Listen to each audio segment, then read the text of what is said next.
Hello friends, नीलूज instant delight चॅनलवर तुमचं सगळ्यांचं स्वागत आहे।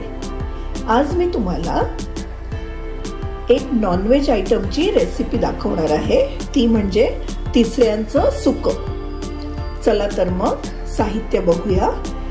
इथे मी ह्या तिसऱ्या घेतल्या आहेत। या तिसऱ्या आपण काय करायच्या आहेत, आदल्या दिवशी बाजारातून आणल्यावर त्या एका डब्यात घालून फ्रीजर मध्ये ठेवायच्या आहेत व दुसऱ्या दिवशी आपण त्या फ्रीजर मधून बाहेर काढल्यावर त्याची अशी ऑटोमॅटिक तोंड उघडतात आणि त्याच्यातलं जस्ट आपण तो गर काढायचा आहे। आणि हे अगदी सोपी पद्धत आहे तिसऱ्या साफ करायच्या। अशा मी सगळ्या या साफ करून घेते। तुम्ही पाहू शकता किती इझिली ह्याच्या तोंड उघडलेली आहेत व आपण इझिली हे त्याच्यातलं हे काढू शकतो।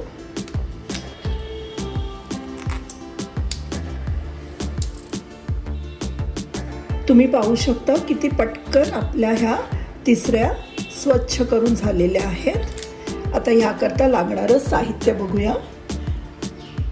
इथे मी घेतलंय मिरची पावडर, हळद, ओलं खोबरं 1 वाटी, कांदा 1 वाटी, मीठ, साखर व थोडीशी कोकम।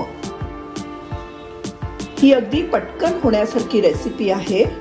आपण आता या रेसिपीला सुरुवात करूया। इथे मी एका पॅन मध्ये थोडंसं तेल घेतलेलं आहे। त्या तेलात आता तेल गरम झालं की त्यात आता मी हा कांदा घालणार आहे।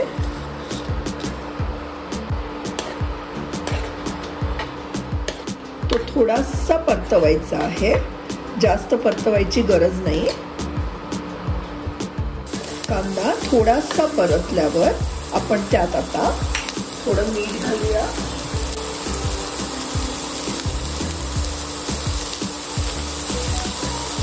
थोडी हळद व साधारण 2 चमचे मिरची पावडर।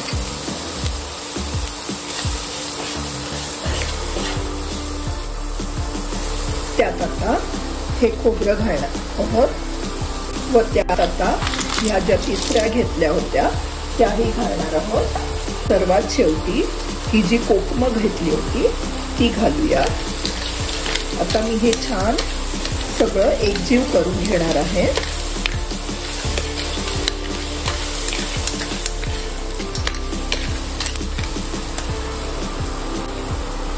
त्यात आता मी 1 चमचा साखर घालणार आहे।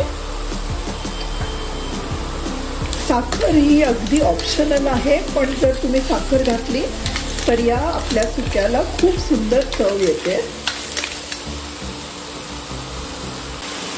यात शेवटी आपण अगदी थोडंसं पाणी घालूया व आता झाकण ठेवून हे सगळं शिजत ठेवूया।